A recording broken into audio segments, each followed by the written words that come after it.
Hello friends, welcome করছি film স্টোরির নতুন একটি ভিডিওতে। নিবি নামের একটি মেয়ে বাড়ি থেকে পালায় তার ফিয়ন্সেকে বিয়ে করবে না বলে। রাহাব তাকে বাঁচাতে গিয়ে ঘটনাক্রমে তার সাথে জড়িয়ে পড়ে। এরপর সোশ্যাল মিডিয়ায় তাদের নিয়ে ছড়াতে থাকে নানা ধরনের কথা।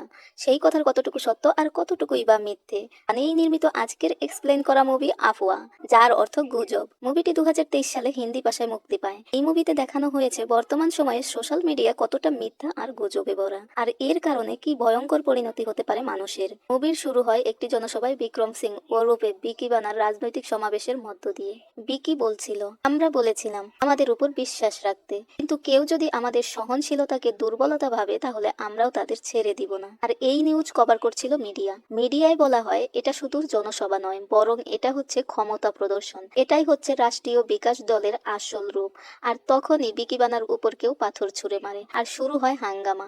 মিডিয়া বলে মানুষ এখানে রক্তের বন্যা বইয়ে দিচ্ছে, আর বিকি সিংকে নিজের সমাবেশ থেকে পালাতে হচ্ছে। বিকি সিং এর লোক একজনকে মারতে গেলে সেই লোকটি জীবন ভিক্ষা চাইলে সে আর তাকে মারতে পারে না। এরপর লোকটি একটি মাংসের দোকানে ঢুকলে বিকি সিং এর আরেক লোক চন্দন সেই দোকানে গিয়ে শাটার বন্ধ করে দেয়। দেন শিফট হয় রাহাবের কনফারেন্সে।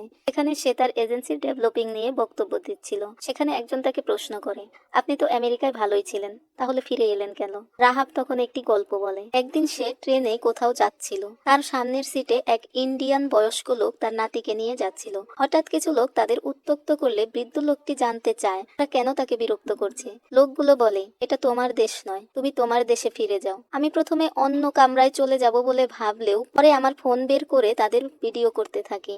আমাকে দেখে তখন অন্যরাও ভিডিও করতে থাকলে তারা পরের স্টেশনে নেমে যায়। আপনারাই বলুন, ওখানে আমার আর কি করার ছিল? তো ফার্স্ট ওয়ার্ল্ড কান্ট্রিতে সেকেন্ড ক্লাস সিটিজেন নিয়ে থাকার চেয়ে ভালো সেকেন্ড ক্লাস কান্ট্রিতে ফার্স্ট ক্লাস সিটিজেন নিয়ে নিজের মানুষের কিছু উপকার করা। আমি এখানে নেভি নিউজ দেখছিল, সেখানে বলা হচ্ছে বন্ধ শাটারের ভিতরে কি হয়েছে তা তো আমরা বলতে পারবো না, কিন্তু শাটার খুললে একটি প্রাণহীন রক্তাক্ত দেহের পাশে তার কান্নারত স্ত্রীকে দেখতে পাই। তার একটাই প্রশ্ন, কি দোষ ছিল তার স্বামীর? সে তো একজন সাধারণ মানুষ ছিল, তাহলে তাকে কেন মারা হলো? বিকি তখন নেবির কাছে আসে আর নেবির কাছে জানতে চায়, তুমি কি বলতে চাইছো আমার বক্তব্যের জন্যই সে মারা গেছে? নেবি বলে, পুরো শাওয়ালপুর ধর্ম অন্ধতায় ভরে গেছে। লোকটা বারবার জীবন ভিক্ষা চাইছিল, দিল্লি থেকে কল আসছে, আমি কোনো উত্তর দিতে পারছি না। বিকি বলে, আমাদের তাদের প্রশ্নের উত্তর দিতে হবে কেন? নেবি বলে, কারণ আমার fiance future deputy leader of the party. আসলে এই বিকিই হচ্ছে নেবির ফিয়ন্সে। বিকি বলে, তোমাকে বুঝতে হবে কিছু জিনিস আমাদের নিয়ন্ত্রণের বাইরে।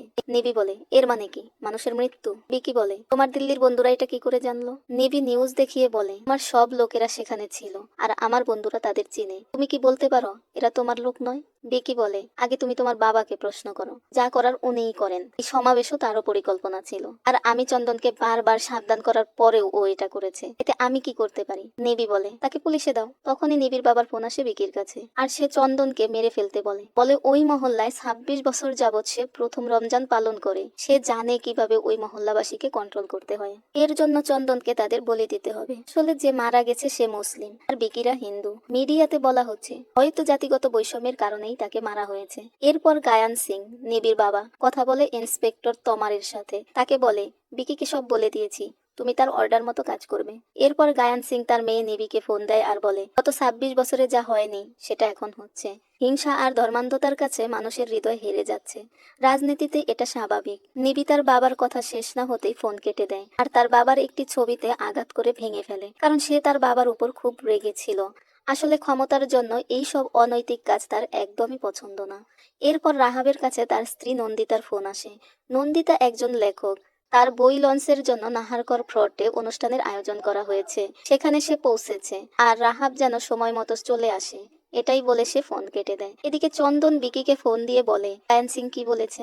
বিকি বলে, তেমন কিছু না, তুমি এখন কোথায় আছো? চন্দন বলে, তোমার ফার্ম হাউসে। বিকি জানতে চায় কার সাথে? চন্দন বলে, একাই। বিকি চন্দনকে সেখানেই কিছুদিন থাকতে বলে ফোন রেখে দেয় আর ইন্সপেক্টর তমারকে ডেকে চন্দনকে মেরে ফেলতে বলে। এটাই গায়ান সিং এর অর্ডার। এরপর জয়কে বলে, আমরা চন্দনের লাশ তার বাড়িতে পৌঁছে দেব, তুমি দেখো তারা যেন তার আগে তাকে খুঁজে না পায়। জয় সব সময় বিকির সাথেই থাকে। রাহাব নন্দিতাকে ফোন দিয়ে বলে সে পথে আছে, একটু পরেই পৌঁছে যাবে। এদিকে বিকি নিবির বাসায় এসে দেখে নিবি একটি চিঠি লিখে বাড়ি থেকে চলে গেছে। তার নাম্বারে ফোন দিলে দেখা যায় সেটা সে ঘরেই রেখে গেছে। সে চিঠিতে লিখেছে, প্রিয় বাবা, আমার চলে যাওয়ার জন্য কোনো না কোনো ভাবে তুমিই দায়ী। তুমি বিকিকে সাপোর্ট করতে বলেছিলে, কিন্তু আমি সেটা পারছি না, কারণ ও সব সময় কোনো না কোনো ভাবে শিরোনাম হয়েই থাকে। আমার ব্রেকআপ হয়েছিল, তাই আমি বাড়ি ফিরে এসেছিলাম। তোমার অপারেশনের পর বাড়ি ফিরে আসো, আমি যেখানেই থাকি তোমার সাথে কথা বলবো। বিকি নিবিকে খুঁজতে বের হয়। বিকির লোকেরা নিবিকে দেখে তাকে ফোন করলে সে সেখানে যায়, আর বিকির লোকেরা তাকে বোঝানোর চেষ্টা করে। আর নিবি তাদেরকে মারার চেষ্টা করলে রাহাব সেই রাস্তা দিয়ে যাওয়ার সময় এটা দেখে আর ভাবে হয়তো তারা নিবিকে উত্ত্যক্ত করছে, তাই সেখানে যায় আর তাদের এসব বন্ধ করতে বলে। কিন্তু কেউ তার কথা না শুনে তাকে চলে যেতে বলে। তাই সে তার ফোন বের করে ভিডিও করতে শুরু করে আর সবাইকে বলে তারাও যেন ভিডিও করে। কিন্তু একজন তার ফোন নিয়ে নেয় আর গান বের করে তাকে মারতে চায়। সে দৌড়ে এসে তার গাড়িতে উঠলে নিবিও এসে তার গাড়িতে উঠে আর সেখান থেকে তারা পালায়। বিকিরাও তার পিছু নেয়। এদিকে ইন্সপেক্টর তমার ফার্ম হাউসে এসে একজনকে গুলি করে চলে যায়। আড়াল থেকে এটা দেখে চন্দন, তার মানে তমার অন্য কাউকে মেরেছে। রাহাবদের গাড়ি এমন জায়গায় চলে আসে যেখান থেকে বের হওয়ার রাস্তাই নেই। এখান থেকে যাওয়ার সময় রাহাব নিবির ফোন চাইলে নিবি বলে মেয়েরা বাড়ি থেকে পালানোর সময় ফোন নিয়ে পালায় না, এতে লোকেশন ট্র্যাক হয়। রাহাব বলে আমার ওয়াইফকে ফোন দেওয়া দরকার ছিল। যাই হোক, আমরা এখন কোথায় যাব? নিবি বলে আমার বন্ধুর বাড়ি, সেখানে গিয়ে ফোন করে নিয়েন। এদিকে তমার বিকিকে ফোন দিয়ে বলে কাজ হয়ে গেছে। রাহাব নিবিকে বলে তোমার বাবার সাথে কন্ট্যাক্ট করছো না কেন? নিবি বলে আমি গায়ান সিং এর মেয়ে, বিকিকে বিয়ে করব না বলে পালিয়েছি। রাহাব বলে আমরা পুলিশকে জানাই। নিবি বলে কেউ আমাদের সাহায্য করবে না, হোম মিনিস্টার আমাদের পার্টির লোক। চন্দনকে মেরে ফেলেছে শুনে জয় বলে কি গল্প বানাবো? বিকি বলে দাঙ্গায় ওদের একজন মারা যায় আর ওরা চন্দনকে মেরে ফেলে, এটাই বলবো। একজন বিকিকে এসে বলে গায়ান সিং দিল্লি থেকে একজনকে পাঠিয়েছে সোশ্যাল মিডিয়া ম্যানেজ করার জন্য, সে এটা আপনাকে দেখাতে বলেছে। বলে ফোন এগিয়ে দিলে বিকি সেই ভিডিও দেখতে পায় যখন নিবি পালাচ্ছিল আর রাহাব ভিডিও করছিল। বিকি লোকটিকে ভিতরে আসতে বলে, তার নাম ববি। লোকটি ভিতরে এসে বলে সোজা পয়েন্টে আসা যাক। ভিডিওতে রাহাবের গাড়ির নম্বর বের করলে বিকি তা নোট করতে বললে লোকটি বলে সে সেটা আগেই করেছে। লোকটির নাম রাহাব আহমেদ, মুসলিম, বিবাহিত। বিকি সবাইকে বলে যাও রাহাবের বাড়ি থেকে ওদের নিয়ে আসো। ববি বলে দাঁড়ান স্যার, আপনি কি শুধু লোকাল লিডার হতে চান? এর বেশি কিছু নয়। এই ভিডিওতে কি দেখা যাচ্ছে? You are a loser. এই ভিডিও ভাইরাল হওয়ার সাথে সাথে আপনার পলিটিক্যাল ক্যারিয়ার শেষ। বিকি বলে তাহলে এখন কি করব? ববি বলে 5 লাখ টাকা নগদ দিবেন, তবে এটা ফি নয়, অপারেটিং কস্ট। আমার ছেলেদের কাজের বিনিময়ে দিতে হবে। আপনি আগে দেখেন, যদি আপনার ভালো লাগে তাহলে নির্বাচন পর্যন্ত নিয়োগ দিয়েন। বিকি বলে তোমার ছেলেরা কি করবে? ববি বলে ভিডিও ভাইরাল করবে। এই ভিডিও ভাইরাল হওয়া থেকে কেউ আটকাতে পারবে না। জাস্ট আপনার মুখটা দেখুন, আপনাকে কি ফানি লাগছে, আর আমরা এটারই সুযোগ নিব। এই ভিডিওর মাধ্যমে আমরা মানুষকে লাভ জিহাদ সম্পর্কে জানাবো। বলবো একজন বিবাহিত মুসলিম ছেলে একজন অবিবাহিত হিন্দু নারীকে তার প্রেমের জালে ফাঁসিয়ে তার সাথে পালাতে বাধ্য করেছে, আর আপনি যুব সমাজের আইকন তাকে বাঁচানোর চেষ্টা করছেন। এরপর ম্যাজিক দেখুন, আপনার ছেলেরা নিবি ম্যামকে বাঁচানোর চেষ্টা করছে, আর এই রাহাব আপনাকে ধাক্কা দিয়ে নিবি ম্যামকে তার গাড়িতে উঠতে জোর করছে। আমি আমার স্বর্গীয় মায়ের শপথ করে বলছি, এটা ইন্টারনেটে আগুন লাগিয়ে দিবে। জয় বলে আর নিবি ম্যামের কি হবে? বিকি বলে ওই তো এসব শুরু করেছে, আমি যদি এটার শেষ না করি তাহলে এটা আমাকে শেষ করে দিবে। জয় বলে আর গায়ান সিং? বিকি বলে কি বলবে সে? ভিডিও অলরেডি ভাইরাল হয়ে গেছে, আমরা শুধু ক্ষতিটা কমানোর চেষ্টা করছি। ববি বলে আমরা এই ভিডিওতে আরো বলবো লাভ জিহাদের কারণে মেয়ের অসহায় বাবা ভেঙে পড়েছে, আর আপনি তাকে সাহায্যের জন্য তার মেয়েকে বিয়ে করছেন। এই স্যাক্রিফাইসের জন্য সমাজ আপনাকে স্যালুট করবে স্যার। বলে ববি চলে যায়। আর তখনই চন্দন জয়কে ফোন দিয়ে বলে তাকে কেউ মারতে চায়। জয় বলে তুমি ডলিতে চলে যাও, চালাকি করবে না। এদিকে নিবি তার বন্ধুর বাড়ি চলে আসে, তার নাম সাইফ, সেও একজন মুসলিম। নিবি তাকে জড়িয়ে ধরে আর বলে প্রথমবার তোর চেহারা দেখে এতটা খুশি লাগছে। সাইফ বলে কি হয়েছে তোর? আমি বাড়িতে ফোন করেছিলাম, তারা বলল তারা জানে না তুই কোথায়। নিবি কিছু না বললে সাইফ বলে কিছু বলছিস না কেন? তুই জানিস না সিটিতে 144 দ্বারা জারি হয়েছে? পাড়ার কসাইয়ের দোকানে কিছু লোক এসে ঝামেলা করে তাকে খুন করেছে, দোকান গাড়ি পুড়িয়ে দিয়েছে। কিন্তু এটা একেবারেই গুজব। একবার কিছু ছড়িয়ে গেলে কিছু লোক বিশ্বাস করে, আবার কিছু লোক করে না। নিবি বলে ঠিক আছে। এরপর রাহাবের পরিচয় জেনে নেয়। এদিকে এদিকে ববি বলে, স্যার এই ভিডিও অলরেডি ট্রেন্ডিং এ 7 নম্বরে আছে, পুরো শাওয়ালপুরবাসী জেনে গেছে, এখন তারা আর লুকিয়ে থাকতে পারবে না। এদিকে রাহাব বিদায় নেয় চলে যাওয়ার জন্য, আর এই পরিবারের একজন ওই ভিডিও দেখে আর সাইফের চাচাকে দেখায়। রাহাব ততক্ষণে সাইফের ভাইয়ের সাথে সেই জায়গায় আসে যেখানে তাদের গাড়ি আটকে গিয়েছিল, আর তারা গাড়ি রেখেই চলে গিয়েছিল। সেখানে বিকির লোকেরা তার গাড়ির কত দাম হবে তাই নিয়ে কথা বলছে। এর মধ্যে সাইফ তার ভাইকে ফোন দিয়ে রাহাব তার সাথে আছে কিনা জানতে চাইলে সে জানায় আছে। সাইফ বলে, তোমরা ওখানেই থাকো, আমি আসছি। আর বিকির লোকেরা নেবিকে পাওয়া গেছে বলে সেখান থেকে চলে যায়। আর সাইফের ভাই সেই ভিডিও রাহাবকে দেখায় আর বলে, চাচা বিকিকে ফোন করে সব বলে দিয়েছে, আমাদের এখনই এখান থেকে যেতে হবে। তমারকে এক পুলিশ ফোন দিয়ে জানায় ফার্ম হাউসে খুন হয়েছে। তমার জানতে চায় আইডেন্টিফাই হয়েছে? পুলিশটি জানায়, জি স্যার, তার বোন আইডেন্টিফাই করেছে, এটা তার ভাই সন্তোষ। চন্দন এক হোটেলে খেতে এসে তার ওয়েটারের পরিচিত এক ট্রাক ড্রাইভারের সাথে ডলিতে যাওয়ার জন্য ট্রাকে ওঠে, আর সন্তোষের বোনকে পুলিশ স্টেশনে আনা হয় জিজ্ঞাসাবাদের জন্য। তার সাথে কথা বলে মহিলা পুলিশটি বুঝতে পারে কাজটি তমার করেছে। তখন সে তমারের কাছে এসে জানতে চাইলে তমার প্রথমে বলতে না চাইলেও পরে সব স্বীকার করে, আর মেয়েটিকে সামলে নিতে বলে সেই ফার্ম হাউসে চলে যায়। সাইফ রাহাবকে বলে নিবিকে সাথে নিয়ে যেতে। রাহাব বলে, কোথায় নিয়ে যেতে বলছেন? আমাকে নাহারগড় ফোর্টে যেতে হবে, আমার ওয়াইফের বই লঞ্চ হচ্ছে সেখানে, আপনি আমাকে সেখানে পৌঁছে দিবেন, এটা আপনাদের দায়িত্ব। সাইফ বলে, আমাকে বাড়ি যেতে হবে, সেখানে বিকি আসছে, আর আপনি যেখানে খুশি যান, কিন্তু নেবিকে সাথে নিয়ে যান, নইলে ওরা আপনাকে মেরে ফেলবে, একমাত্র নেবিই পারে আপনাকে বাঁচাতে। বলে সাইফরা চলে যায়। রাহাব নেবিকে বলে, আপনাকে আমার দায়িত্ব নিতে হবে না, আমি কোনোভাবে চলে যাব। নেবি বলে, ওই মানুষগুলোকে আপনি চিনেন না, ওরা আপনাকে একা পেলে মেরেই ফেলবে। এদিকে বিকি সাইফের বাড়ি আসলে সাইফের চাচা তাকে জানায় সাইফ তাদের অন্য কোনো শহরের দিকে পাঠিয়ে দিয়েছে।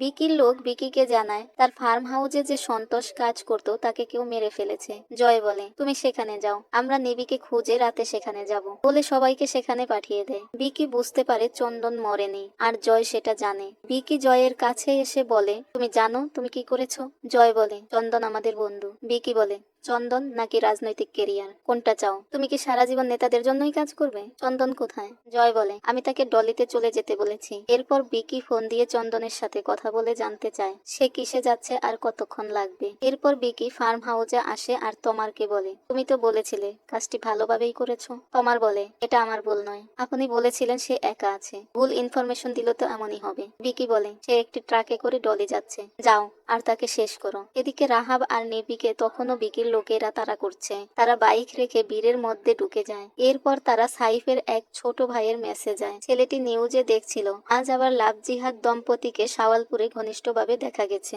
ছেলেটি বলে, 144 দ্বারা জারি করা হয়েছে, চারিদিকে ভাঙচুর হচ্ছে, তোমরা কি এর সমাধান পর্যন্ত নিজেদের কন্ট্রোল করতে পারলে না? নেবি বলে, না পারলাম না, নিজেদের কন্ট্রোল করতে পারলাম না, তবে সেটা ও নয়, আমি নিজেকে আটকাতে পারিনি, তাই ওকে নিয়ে পালিয়েছি। এখন তুমি কি বলবে? রিভার্স লাভ জিহাদ? লোকটি চলে যেতে নিলে নেভি বলে, চলে যাচ্ছ কেন? শুধু নিজেরটা বললে হবে? অন্যেরটাও শুনতে হবে? তুমি নিশ্চয়ই কলেজে পড়ো, আর বুকার মতো সোশ্যাল মিডিয়ায় যা দেখানো হচ্ছে তাই বিশ্বাস করছো। ছেলেটি বলে, কিন্তু ভিডিও? নেভি বলে, ভিডিও কি? সবাই তো বলছে এটা সত্যি। নেভি বলে, তুমি কি জানো আমাদের সম্পর্কে? সোশ্যাল মিডিয়া সম্পর্কে তোমার কোনো জ্ঞান আছে? সেখানে কি থেকে কি হতে পারে? আমি স্বেচ্ছায় বাড়ি থেকে পালিয়েছি, 1 ঘন্টা আগ পর্যন্ত আমি এর নামটাও জানতাম না। একজন জ্ঞানহীন লোক আরেকজন জ্ঞানহীন লোককে বলে, আর এভাবেই গুজব ছড়ায়। ছেলেটি সরি বলে। সেখানেও বিকির লোকেরা এসে অন্যদের জিজ্ঞেস করে তারা গায়ান সিং এর মেয়েকে দেখেছে কিনা। নিবিড়া সেখান থেকে পালিয়ে হাইওয়েতে যাওয়ার পথে কিছু লোকের সাথে দেখা হলে সেখান থেকে একজন মহিলা নেবিকে জানায় বিকি তার স্বামীকে বলেছিল গরুর মাংসের দোকান বন্ধ করতে, কিন্তু তার স্বামী সেটা করেনি, কারণ সে কসাইয়ের কাজ ছাড়া আর কিছুই পারতো না। তাই বিকি চন্দনকে পাঠিয়ে তার স্বামীকে মেরে ফেলেছে। এটা শুনে নেবি কষ্ট পেয়ে সেখান থেকে চলে যায়। এদিকে তমার ডলির রোডে যাওয়া ট্রাকগুলোতে চন্দনকে খুঁজতে থাকে। নিবি কিছুটা দূরে এসে কাঁদতে থাকলে রাহাব বলে, এটা তোমার দোষ নয়। নিবি বলে, তুমি খুব ভালো মানুষ। রাহাব বলে, ভালো মানুষ হওয়া কোনো মহৎ গুণ নয়। নিবি বলে, তুমি কি বলতে চাইছো? রাহাব বলে, এই যে দেখো, আমার নিজের শহর আমাকে মারতে চাইছে, সব ছেড়ে আমি কি এখানে মরতে এসেছিলাম? শেষ কবে নামাজ পড়েছি আমার মনে নেই। এই মুহূর্তে মারা গেলে মুসলিমরা বলবে আর নামের একজন মারা গেছে, আর হিন্দুরা বলবে ডুবে মারা গেছে। এটা কারো কাছে আলাদা কিছু হবে না, আমার বাবা আর ওয়াইফ সারা। নেবি বলে, আমার কাছে হবে। রাহাব বলে, কারণ তুমি নিজেকে অপরাধী ভাবছো আমাকে ভালো মানুষ মনে করে, কিন্তু আমি তেমন নই, আমি নিজের জন্য মিথ্যে বলি। এসব বলতে বলতে তারা হাইওয়েতে আসলে সেখানে বিকির এক লোক এসে নেবিকে বলে, অনেক হয়েছে, এবার বাড়ি চলুন। নেবি বলে, যাব না, কি করবি? বলে লোকটির কাছে গেলে তাদের মধ্যে হাতাহাতি হয় আর নেবির গুলি লেগে যায়। লোকটি বলে, আমি ইচ্ছে করে করিনি, আমায় ক্ষমা করুন, বলে সে সেখান থেকে পালিয়ে যায়। এদিকে তমার একটি ট্রাকে চন্দনকে দেখে তার পিছু নেয় আর ট্রাক থামিয়ে চন্দনকে গুলি করতে গেলে তমারের ফোন বেজে উঠে আর তমার ফোন ধরতে গেলে চন্দন তাকে দেখে ফেলে আর ট্রাক ড্রাইভারকে বলে দ্রুত ট্রাক চালাতে। তারা পালাতে গেলে তমার এলোপাথারি গুলি করে। ট্রাক একটা জায়গায় এসে থামলে চন্দনকে বিকির সেই লোক ফোন দেয় যে নেবিকে গুলি করেছিল। বলে, আমি নেবি ম্যামকে কনভেন্স করতে গেলে ভুল করে গুলি লেগে যায়, বিকি ভাই তো আমাকে মেরে ফেলবে, আপনি আমাকে বাঁচান। চন্দন জানতে চায় নেবি ম্যাম এখন কোথায়। ছেলেটি বলে, আমার মনে হয় আগারল হসপিটাল গেছে। চন্দন বলে, তুই ভাবিস না, আমি দেখে নিব, তুই সাবধানে থাক, ওই তমার আমার পিছনে পড়েছে। বলে ফোন কেটে ট্রাক ড্রাইভারের কাছে ব্যাগ চাইলে দেখে সে মারা গেছে। এদিকে রাহাব নেবিকে নিয়ে হসপিটালে গেলে ডক্টর আগে এফআইআর করতে বললে রাহাব রেগে যায় আর অন্য ডক্টর খুঁজতে গিয়ে দেখে দীপু নামে তার একজন পরিচিত ডক্টর আছে, তার কাছে গেলে সে অপারেশন করে। এদিকে চন্দন ট্রাক ড্রাইভারকে খবর দেয় আর তার ফোন সেখানে রেখে দিয়ে তার ট্রাক নিয়ে চলে যায়। তমার ফোন দিয়ে বিকিকে বলে, চন্দনের কপাল ভালো, ও সেকেন্ড টাইমও আমার হাত থেকে বেঁচে গেল আর এবারে ও আমাকে দেখেও ফেলেছে আর বুঝতে পেরেছে এটা তোমারই কাজ। এখন ও বেঁচে থাকলে তোমার আমার দুজনেরই সমস্যা, তাই তোমার লোক পাঠিয়ে তাকে শেষ করো। সে ওই ট্রাক নিয়ে পালিয়েছে বলে ট্রাক নম্বর বিকিকে দেয়। বিকি ববিকে ট্রাকের নাম্বার দিয়ে বলে, এটা ভাইরাল করে দাও। ববি বলে, আর নেবি ম্যামের কেস সেটা বাদ। বিকি তার মুখ চেপে বলে, যা বলি তাই করো, এই ট্রাকে গবাদি পশু পাচার হচ্ছে, বুঝতে পেরেছো? ববি হাসূচক মাথা নাড়ায়। নিবি কিছুটা সুস্থ হলে রাহাব বলে, দীপু আমরা তাহলে এখন যাই। দীপু বলে, 2 মিনিট দাঁড়াও, আমি ড্রাইভারকে বলে দিচ্ছি, সে তোমাদের ছেড়ে দিবে। এদিকে মহিলা ডক্টর বিকিকে ফোন দিয়ে নিবিদের এখানে থাকার কথা জানিয়ে দেয়, কারণ সেও ওই ভিডিও দেখেছে আর হিন্দু সম্প্রদায়ের লোকেরাও রাহাবকে মারতে চাইছে তার লাভ জিহাদের জন্য। রাহাব নেবিকে নিয়ে বের হতে গেলে দীপু দেখে গেটে তালা দেওয়া। সে জানতে চায় গেটে তালা দেওয়া কেন। মহিলা ডক্টর বলে, বিকির অর্ডার, সে তাদের এখানে আটকে রাখতে বলেছে।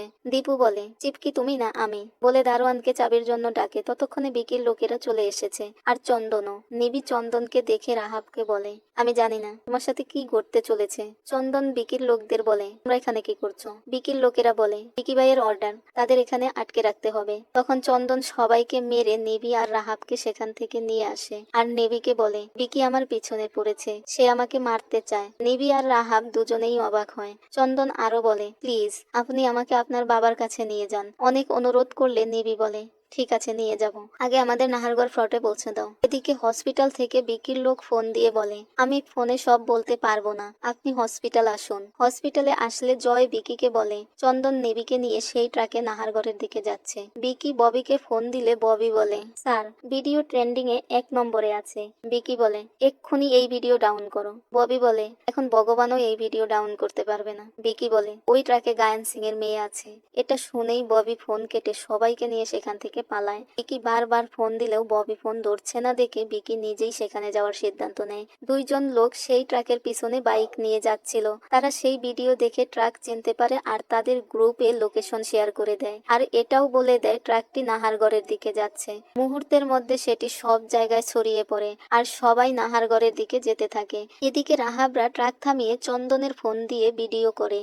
সেই ভিডিওতে নিবি বলে, আমি নিবেদিতা সিং, গায়ান সিং এর মেয়ে। আজ আমার একটি ভিডিও ভাইরাল হয়েছে, সেখানে আমাকে লাভ জিহাদের জন্য দায়ী করা হয়েছে, কিন্তু এটা সম্পূর্ণ মিথ্যে। আমি নিজের ইচ্ছায় বাড়ি থেকে পালিয়েছি, কারণ আমি বিকিকে বিয়ে করতে চাই না। আর ভিডিওতে আপনারা যাকে দেখছেন সে শুধুই আমাকে সাহায্য করতে এসেছিল আর তার দোষ একটাই, সে আলাদা ধর্মের লোক। বিকি এরই ফায়দা নিয়ে আমাদের লাভ জিহাদ বলে দোষী করছে। আজ যখন বাড়ি থেকে বের হয়েছিলাম তখন ভুল করেও ভাবিনি আমার চারপাশে এত ঘৃণা দেখতে পাবো।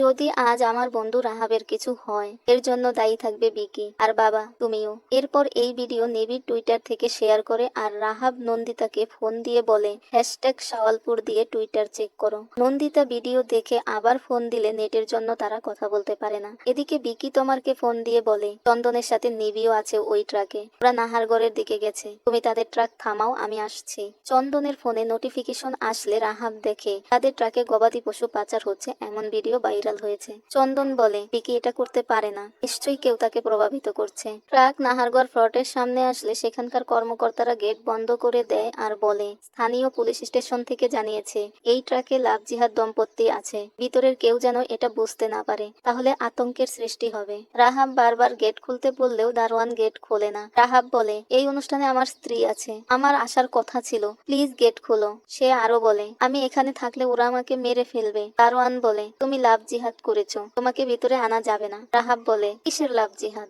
লাভ জিহাদ টিহাদ বলে কিছু হয় না। এরপর রাহাব নন্দিতাকে ফোন করে। নন্দিতা সবাইকে অনুরোধ করে বলে, বাইরে আমার স্বামীকে তারা মেরে ফেলবে, গেট খোলার ব্যবস্থা করুন। সবাই বলে, এটা সিকিউরিটি ইস্যু, আমাদের কন্ট্রোলের বাইরে, আর তোমার স্বামী এটা করেছে, আমরা দেখেছি। কেউ নন্দিতার কথা না শুনলে সে মাইকে অ্যালাউন্স করে কারো সাহায্যের জন্য, কিন্তু কোনো লাভ হয় না। ততক্ষণে সেখানে বিকি চলে আসে। চন্দন বিকির দিকে গান তাক করলে বিকি বলে, তোমার এত সাহস, তুমি আমার দিকে গান তাক করো? চন্দন বলে, তুমি আমাকে মারতে তোমারকে পাঠাওনি। বিকি বলে, আমি তোমাকে মারতে চাইলে তুমি এখনো বেঁচে থাকতে? যাও, ওকে মারো, ও নিবিকে তুলে এনেছে। চন্দন রাহাবের কাছে যায় আর তাকে ছুরি দিয়ে আঘাত করে আর বলে, এটা বিকির হুকুম। আর বিকি নিবিকে ট্রাক থেকে নামাতে না পেরে সে নিজেই ট্রাকে উঠে আর নিবিকে বলে, তোমার যা খুশি নির্বাচনের পরে করো, এখন কিছু করো না, বলে নিজেই ট্রাক ড্রাইভ করে। এদিকে তমার এসে চন্দনকে গুলি করে মেরে ফেলে আর রাহাব সেখান থেকে চলে যায়। এদিকে সেই হিন্দু সম্প্রদায়ের লোক যারা লাভ জিহাদ দম্পতিকে মারার জন্য খুঁজছিল, তারা আর বিকির ট্রাক মুখোমুখি হলে একজন বলে, এটা তো সেই ট্রাক। নেভি বুঝতে পারে এই লোকগুলো বিকিকে রাহাব ভাবছে, আর এটা বুঝতে পেরেই নেভি বিকিকে শক্ত করে জড়িয়ে ধরে। বিকি ছাড়ানোর চেষ্টা করে আর বলে, তুমি কি পাগল হয়ে গেছো? ওরা আমাকে রাহাব ভাবছে, ছাড়ো আমাকে। কিন্তু নেভি ছাড়ে না। এটা দেখে ওই লোকেদের একজন বলে, এই তো গায়ান সিং এর মেয়ে। আরেকজন বলে, আর এটাই তো লাভ জিহাদের ছেলে। এটা বলে বিকিকে ট্রাক থেকে নামিয়ে সবাই মারতে থাকলে বিকি সেখানেই মারা যায়। জয় আর বিকির লোকেরা সেখান থেকে চলে যায়। সিন শিফট হয় 1 মাস পরে হসপিটালে। রাহাব সুস্থ হয়। আসলে বিকি রাহাবের জন্য যে গর্ত খুঁড়েছিল সেখানে সে নিজেই পড়েছে। একেই বলে, পরের জন্য গর্ত খুঁড়লে সে গর্তে নিজেকেই পড়তে হয়। মুভিটি আমাদের এটাই শিখিয়ে যায় যে সোশ্যাল মিডিয়ায় যা কিছু দেখানো হয় তা অন্ধভাবে বিশ্বাস করে কোনো সিদ্ধান্তে আসা একেবারেই উচিত নয়। তো কেমন লাগলো মুভিটি? ভালো অথবা খারাপ যাই লাগুক জানাতে ভুলবেন না। আর ভালো লাগলে অবশ্যই চ্যানেলটি সাবস্ক্রাইব করে রাখবেন। ফিরে আসবো ফিল্ম স্টোরিতে নতুন অথবা পুরনো আপনাদের পছন্দের কোনো গল্প নিয়ে। সে পর্যন্ত সবাই ভালো থাকুন, সুস্থ থাকুন। আল্লাহ হাফেজ।